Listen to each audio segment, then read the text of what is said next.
Okay, we now have the browns that I'm going to use for the trunk, E25 and E55. So I'm just going on the one side, and then I'm going to follow it up with the lighter brown just to make it look like a trunk. So I'm going to move my Copics over here, and we are going to create a background for these stamps. I have two stencils, both by MFT. I use these all the time. This particular one is called Watercolor Wash Freeform. This one is a phenomenal stencil because it gives you an illusion of watercolor.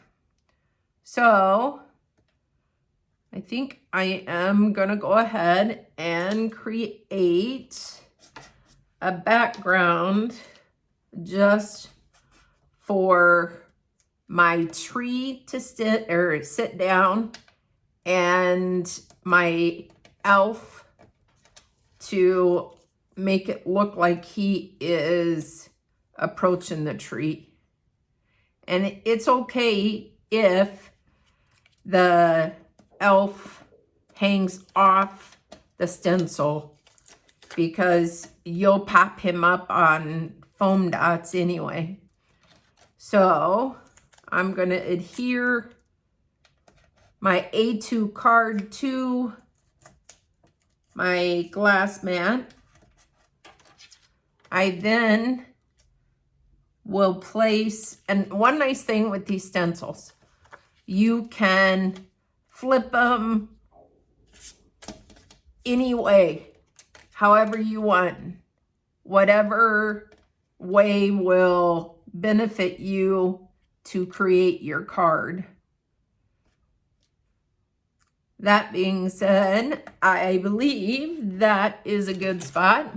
I use painter's tape generally to hold my stencils down. It's a cheaper alternative. You can get pixie spray or whatnot to spray the backside, but I feel if you put pixie spray on one side, you're limiting the stencil's capabilities. So I believe this is how I'm gonna have it. I'm gonna have my tree over here, and my elf is gonna approach like it's gonna put that ornament right on it. And I believe I'm gonna have the elf somewhat off the side. So with the stencil, you can do a couple ways. You can put like a grounding if you'd like, or you can specifically just take like a Distress Oxide and just blend a background to ground it. That's what I'm gonna do. I do have milled lavender and spun sugar. I have just blending brushes, and how I store my oxides is I just went ahead and got hair ties from the Dollar Tree, and I can go ahead and keep my brush right with the Distress ink that I'm utilizing. So I'm just gonna go from the bottom. We want it subtle.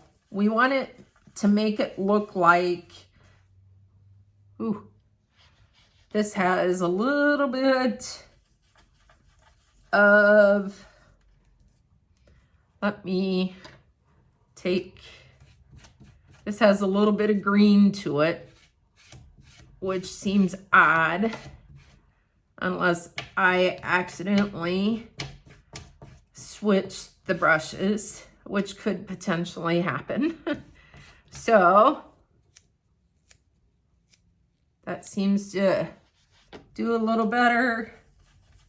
All right, so what I'm gonna do with this, as you can see, it's still pretty green.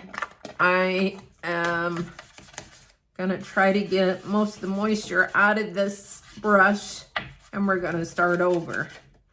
This happens to the best of us. You have to overcome any issues that come your way. Potentially putting a mask the wrong way on a piece of paper and you get a floating tree, or whatever the case may be. All right, so we're gonna tape our A2 card down again. We're gonna take the stencil, place it where we would like it to go, tape it down,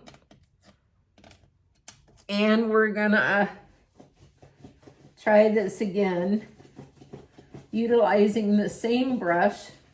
I'm actually rubbing it on my jeans. All right, so we're gonna do subtle, and it's still pulling green. So we're gonna still work with it regardless. It's okay. Because we're gonna pull the spun sugar, and that should lighten that green.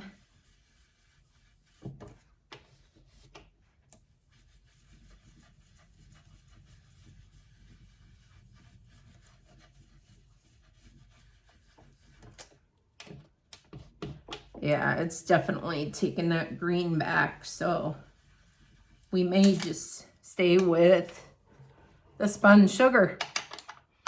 Okay, so we have the spun sugar. I do want a little bit of blue from the sky because this fella is outside. So I am going to use Salty Ocean, but Salty Ocean is a pretty bright distress ink, so I'm going to go really lightly.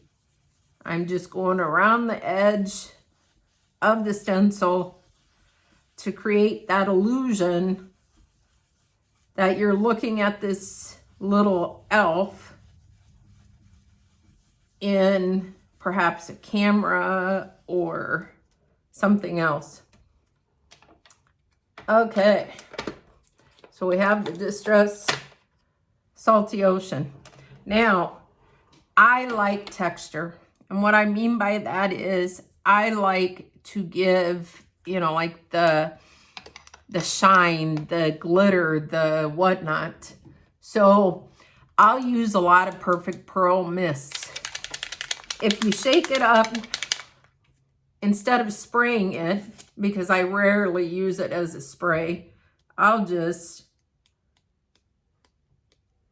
lightly tap it with my finger and it creates texture on that background.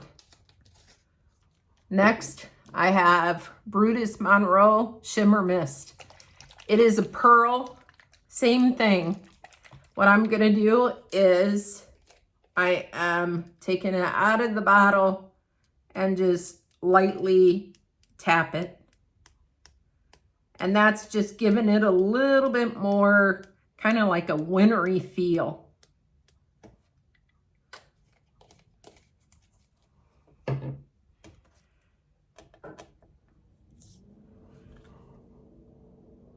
Now we are ready to assemble our card.